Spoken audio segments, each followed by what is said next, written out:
Hi friends, இன்னைக்கு நம்ம hotel ஸ்டைலில் வாழைத்தண்டு கூட்டு எப்படி பண்ணுறதுன்றத பார்க்க போகிறோம். வாங்க பார்க்கலாம். வாழைத்தண்டை முதல்ல பொடி பொடியாக நறுக்கி மோரில் போட்டு வச்சுக்கோங்க.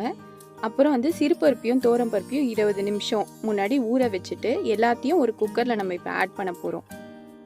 இப்போ ஒரு குக்கரில் அந்த ஊற வச்ச பருப்பு, அதுக்கப்புறம் காரத்துக்கேற்ப 3 இல்லைனா 4 பச்சை மிளகா, பூண்டு, ஒரு தக்காளி, ஒரு வெங்காயம், 1 டீஸ்பூன் குழம்புத்தூள், 1/4 டீஸ்பூன் மஞ்சத்தூள், 1 டேபிள் ஸ்பூன் ஜீரகம், அப்புறம் 1 டம்ளர் தண்ணி விட்டுட்டு தேவையான அளவு உப்பு ஆட் பண்ணிக்கோங்க. 1 டேபிள் ஸ்பூன் எண்ணெய் நம்ம ஆட் பண்ணிக்கிறோம். இதெல்லாம் பொங்கி அந்த குக்கர் மேலே வராமல் இருக்கிறதுக்காக.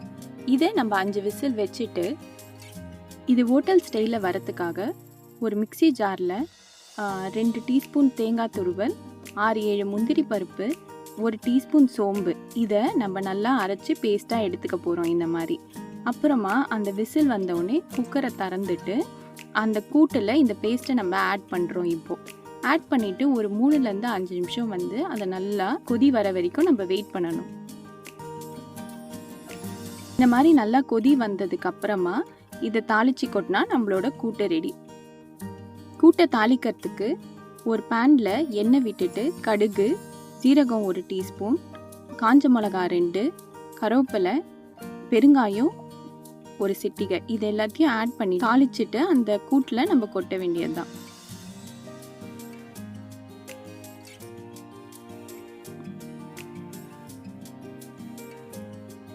கொட்டிட்டு கடைசியாக வாசனைக்காக கொத்தமல்லி கொஞ்சம் சேர்த்துக்கிறோம். கொத்தமல்லி ஆட் பண்ண உடனே ஹோட்டல் ஸ்டைல் நல்ல கமகமன் வாசனையோட வாழைத்தண்டு கூட்டு ரெடி. இந்த மாதிரி நிறைய வீடியோஸ் பார்க்க நம்மளோட சேனலை லைக் அண்ட் சப்ஸ்கிரைப் பண்ணுங்கள்.